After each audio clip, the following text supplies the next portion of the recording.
Good morning, ladies and gentlemen. Today we're going to take a look at a new learning objective working with Chapter 12. You should have read and answered questions about Chapter 12 yesterday, and I expect that everyone did that's watching this video. So, the learning objective we're going to start with is after reading Chapter 12 of The Watsons Go to Birmingham, write a response explaining how the chapter contributes to the development of the novel's new setting.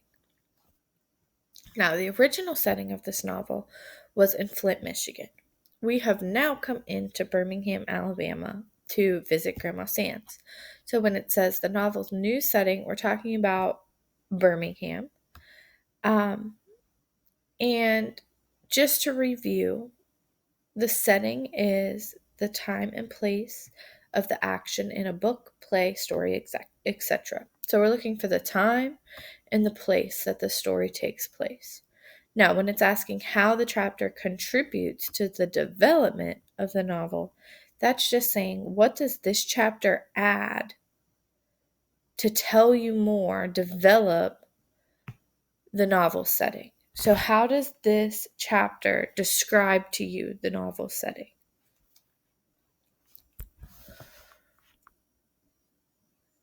Now, I want to take a look at this definition a little closer.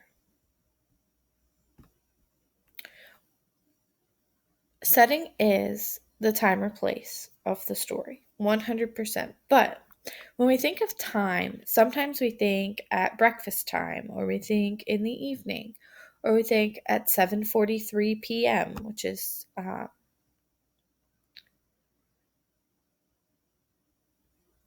very specific.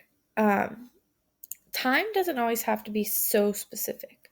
We know that the Watsons Go to Birmingham takes place in 1963 because that's part of the title. It's the Watsons Go to Birmingham 1963. So that's telling us the year. So we know the year, but this is also taking time during a certain time period, which was during the Civil Rights Movement. Now, the Civil Rights Movement was whenever African American people were fighting for their rights and equality in the United States. So we saw a lot of segregation, which is when people were keeping African American and white people separate. We saw a lot of prejudice, which is where people were making judgments before they got to know someone just based on the color of their skin. And we saw a lot of racism, which I'm going to assume we kind of know what that is, where someone just doesn't like someone based on what they look like. So during the Civil Rights Movement is when this story takes place. So as we look at chapter 12, I want you to try to find, where do we learn about maybe something that's happening in relation to the time period, and that time period being during the Civil Rights Movement. So our learning targets, or the steps we have to take in order to complete this learning objective, are: I can define setting, which we did right here. I can identify the setting in chapter 12, which we already talked about. We know we're in Birmingham, Alabama in 1963 during the Civil Rights Movement. We just talked about that a little bit. And I can identify key details that develop the new plot in this novel. So that's what you're going to do in this chart right here. So it says complete the chart below. You must provide 4 pieces of textual evidence, at least one piece of the textual evidence must contribute to the place, so tell you a little bit about where the story is taking place, and one must contribute to the time period. So, what's going on in Birmingham, Alabama in 1963? How's the Civil Rights Movement maybe impacting this story? All right, so in this column, I'm going to do one with you.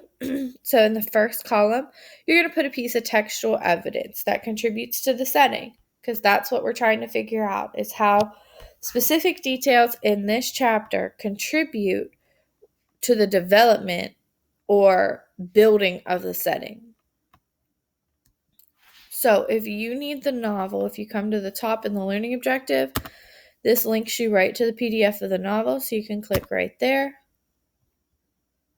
I actually already have it open to chapter 12. All right, so chapter 12 is That Dog Won't Hunt No More.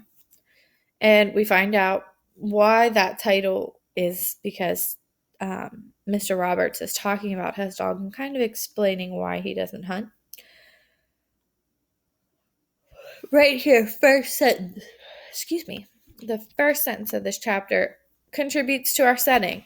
So, Birmingham was like an oven. Right there. That tells us about Birmingham, Alabama. It says Birmingham was like an oven. Now, what type of figurative language is this? Birmingham was like an oven. Take a second to think about it. All right, I'm not going to tell you, but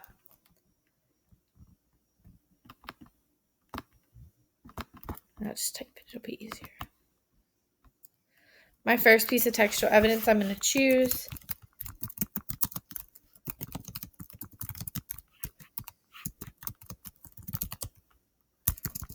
My O is being tricky.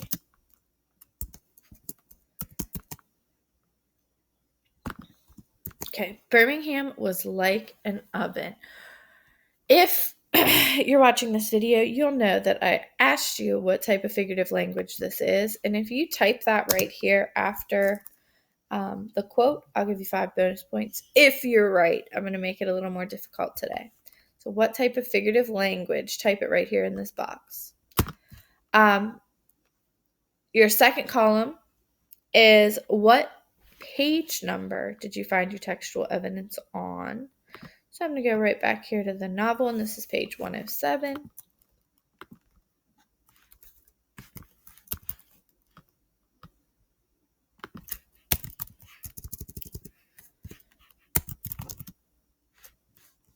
And this column, you don't have to put in a full sentence. You can just say page 107. Now, this is where we start thinking a little bit. Does this piece of evidence describe the time or place? So it says Birmingham was like an oven. Now remember, we're down south. We're in Alabama. So we know the farther south you get, closer towards the equator, the warmer it is. And an oven's hot, right? So this is telling us Birmingham was like an oven. So Birmingham must have been hot. So I'm going to say place this piece of evidence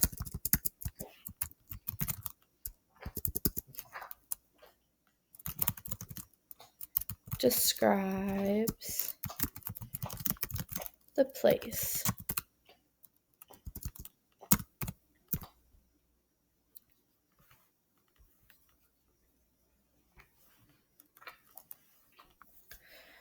And then our last one, which I just kind of talked about, what does this evidence tell you about the time or place? This evidence tells us that my keyboard's being funny today.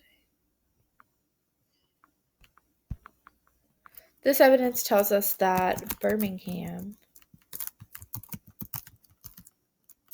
is hot. It is a hot place. All right, so just to review, first column,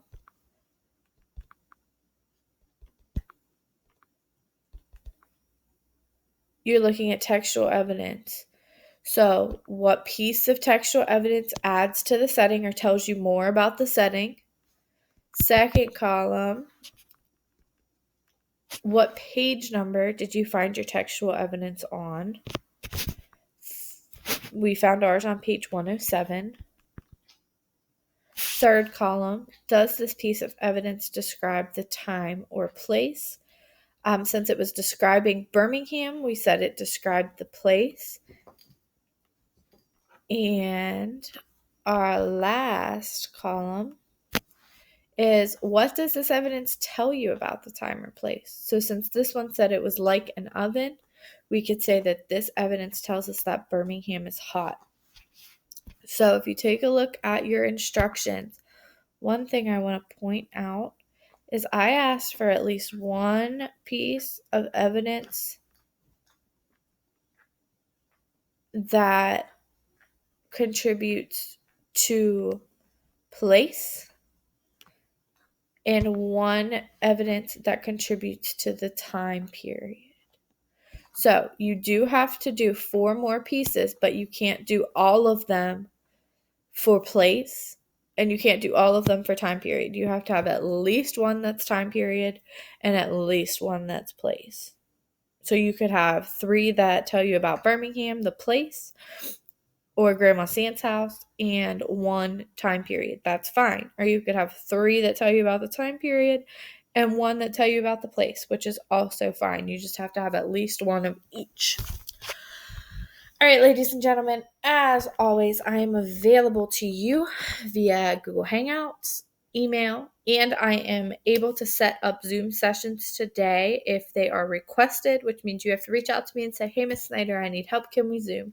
And I will hop on and we will work on it. All right, ladies and gentlemen, I hope you have a fabulous Tuesday, and I hope to see you all soon.